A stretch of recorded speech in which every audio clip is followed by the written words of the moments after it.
Welcome, everyone, to another episode of Ripping On.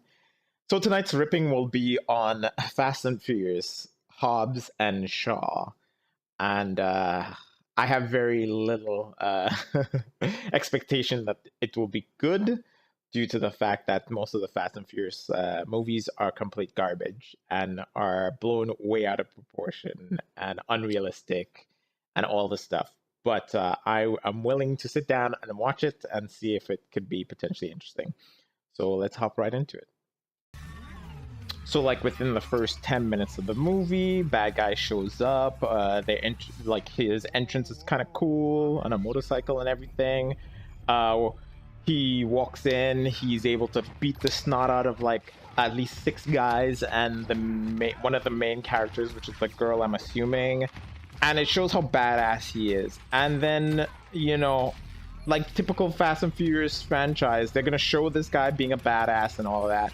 And then, like, the moment he starts interacting with the main characters, like, it's gonna show that he sucks at shooting and all that kind of stuff. This is my absolute prediction when it comes to this. It's gonna be 100% that, and it's gonna suck because why show if the guy is this badass and then have him missing bullets and all this kind of shit later? Anyways, typical movie, but we'll see if it's gonna be different. But my anticipation, it's not gonna be different. So let's see.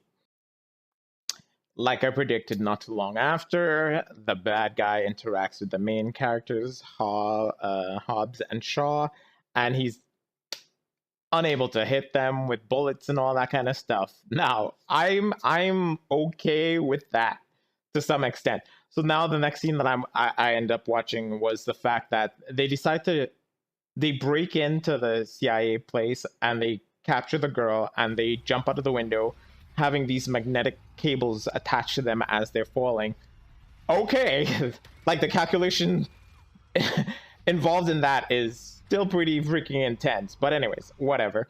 And then Hobbs decides to follow them and all that kind of stuff by jumping out the window, grabbing onto the rope and everything. I mean, the kind of burn he would have from falling at that velocity, holding onto that rope, would be intense. So then one after the other, he jumps and he starts sniping them as he's doing this shit. And I'm like, holy crap, come on, man. He's almost as good as, what's his name, Toretto, when it comes to calculating these impossible shits.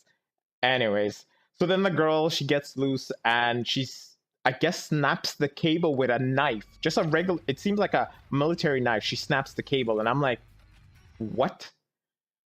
Anyways, after they fall and they land on a window or whatever, Hobbs decides to jump off and land on the bad guy who he like I can't even calculate the height yet, but he jumps, lands on him, breaks through the glass that he's standing on, and then falls another maybe 2 floors onto a car.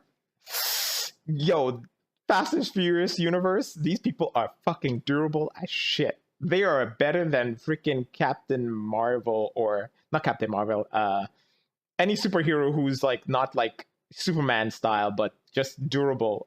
They're amazing. It's incredible. Anyways, let's keep going. So he like shrugs off all of that shit. Now this guy is freaking incredible. He is able to predict their movements via the retinal display in his eyes and all that kind of stuff. And Hobbs manages to land a car on him, and he's able to catch it and prevent it from crushing him. Holy crap. Okay, let's keep going. Imagine that. He is able to predict where the car is going to be by interception and all this kind of stuff. And the most he can do is fucking shoot and hit the tire. I swear, this movie is so stupid sometimes. It's like, why is he so badass? There's no reason. He's just like a typical person, just using GPS. Like, fuck off, man. Anyways, let's keep going. Okay, this is probably like the coolest scene from the movie, and I will definitely give them an extra star for this scene. And it's the only scene I could consider like fairly cool. A transforming bike and the maneuvers that it does. Only thing I could say it's cool. Anyways, let's keep going. I'm about around the end of the movie, and it's the chopper scene, and we have this like I don't think it's that impossible for someone to drive a truck off a ramp, use a chain to wrap around something. Okay, we'll give them that. But then for them to be driving along, tugging this helicopter and all this kind of stuff, and then for the helicopter to be pulling up, and then for them, so for, in a random scenario that they couldn't have predicted, for them to be like, all right, each one of the vehicles that we have has chains to lock down the next vehicle from being lifted off, and let's chain together kind of thing. And I'm like, oh my goodness, like how do you just randomly do this? What in the ever living fuck did I just see? The helicopter is being tugged by like 5 vehicles while lifting them up. And then they reach around a cliff. Now, the weight already is incredible. I'm not giving it that the helicopter can't sway the vehicles off, because especially since they don't have traction, but the weight and everything. Now, in that fucking sequence, you've got 3 vehicles off the ground, one vehicle like with its wheels touching the ground, and it like pulls them off the cliff. Now the helicopter is supporting that weight, the cable, the chains are holding the weights of the vehicle and all of this, and you're telling me that individual vehicle is going to be able to keep traction on a road, a dirt road? I mean, what am I looking at? Anyways, like, that sequence is just, what in the ever living fuck did I just see? Like, it was so stupid. But now, not only that, it's like, are you telling me that by putting on NOS, like, the front tires of that singular vehicle supporting all that weight, plus the helicopter pulling it, and all this kind of stuff, is able to gain enough traction from spinning its wheels, because we know that there's no way in hell there's a rocket attached to the fucking vehicle, and it's able to pull all it's able to pull all the vehicles back onto the road. Oh my goodness, what did I just see? Anyways, I'm pretty sure I'm not going to pause after this, but I'll get to the end of the movie and I'll have my verdict for this movie.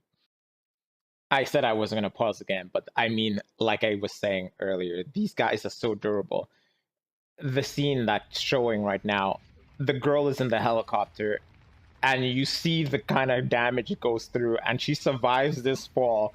And I'm telling you, the device that she's attached to survives it too. When we just saw it break via the other scenes where it just hits the roof of the vehicle and it's dismantled. Oh my goodness, what am I seeing? Okay, so I just finished watching the movie, and it goes through this whole family reconnection bullshit. You know, typical Fast and Furious style, where it's like family is the only way to go. Anyways, after you know, the big epic fight with with the enemy and everything, you know, I was like, okay. Anyways, so finish the movie, and my verdict is gonna be pretty quick here, because I mean, damn. Compared to all the other Fast and Furious movies, I didn't mind this movie as much, even though it was stupid as shit. I would give it a 6 out of 10, just because, you know, it was enjoyable sometimes, even though it was stupid. And they had that cool scene which gave them this, like, the 6 out of 10, because if not, I would have been in a 5. But other than that, yeah. For the average person, I would probably say they would give this thing probably a 7 or 8 out of 10, because, you know, it's a Fast and Furious movie, and it's, you know, meant to be in like eye candy, where you just watch it and you never think twice kind of thing. Anyways, so that's the verdict. So just so you guys know, my next movie that I'm planning on watching will be Kate. It's a Netflix original, and it seems interesting, and it seems like it might be in the world of John Wick, but I'm not too sure. But I'm definitely interested in seeing it, because I did watch the trailer and it was cool. Anyways, I will see you guys on the next one.